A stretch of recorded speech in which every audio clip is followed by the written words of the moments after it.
गेजेराव आरो बेसेबांबा घन्टाल'सै स' बिनि उनावनो रोजा रोजा बा लाख लाख आइजोफोरनि एकाउन्टावहाय रां क्रेडिट जानो थांगासिनो दङ।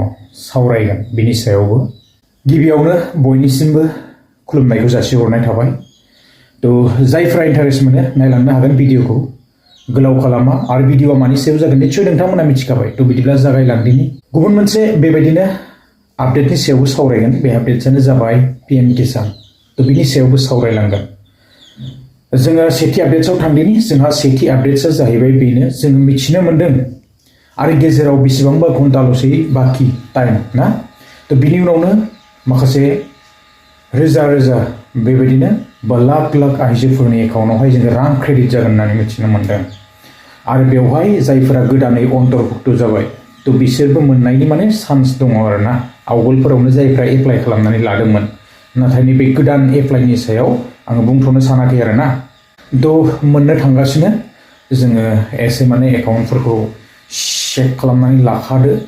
बारा सम गैला, गेजेराव मात्र बेसेबांबा घन्टाल'सो टाइमा बाखिल'सै आरोना। थ' बिनि उनावनो एकाउन्टाव रां क्रेडिट जागोन। थ' बेनो जाहैबाय अरुण'दय आसनि।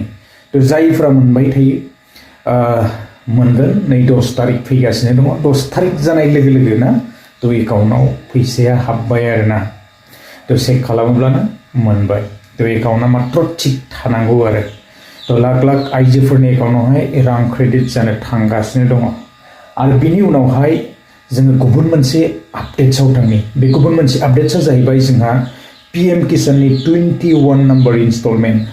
गोबां दिन नेबाय आरो निउसआ दासिमबो दामगासिनो दं माने जोबनो थांला आरोना। हाबसिगोन नाथाय फैसाया दासिमबो माने क्रेडिट जायाखै। थ' जोङो एसे नेनानै थादिनि रायजोफोर। नाथाय दुब्लिया लांदां जाबायदि दासिमबो माने फैसाया हाबाखै। माब्ला हाबगोन ना फाइनाल आपडेट जेबो मोनथ'वाखै। स' साननैसो नेबावदिनि। आपडेट्स फैबानो आं लानानै फैगोन आरोना। थ' बिदिब्ला FTO प्रसिडखौबो दासिमबो माने ES मोनथ'वाखै आरोना। FTO प्रसिड ES मोनोब्लाबो भिडिअ लानानै फैनाय जागोन। गोजोन्थों, बारा गोलाव खालामला, नेनानै थानोसै जोङो। फैसायाथ' हाबखासिगोन बे सप्तायावनो फाइनाल आरोना। थ' नेक्स्ट भिडिअ लोगो मोनगोन। गोजोन्थों, बाय बाय। জমা হ'ব ধন। লাখ লাখ মহিলাৰ একাউণ্টত ধন জমা হ'ব। লাখ লাখ মহিলাৰ একাউণ্টত অৰুণোদয় আঁচনিৰ ধন সোমাব। অৰুণোদয় আঁচনি 1250 টকা সোমাব হিতাধিকাৰীসকলৰ একাউণ্টত। ধন নাপালে ক'ত কৰিব অভিযোগ? ধন নাপালে আপুনি কৰিব পাৰিব অভিযোগ। 10 নৱেম্বৰ অৰুণোদয় আৰু পেঞ্চনৰ দিন। গতিকে 10 নৱেম্বৰ অৰুণোদয় আৰু পেঞ্চনৰ দিন, আৰু এই দিনটোতে আপোনালোকে লাভ কৰিব 1250 টকা। অৰুণোদয় হিতাধিকাৰীসকল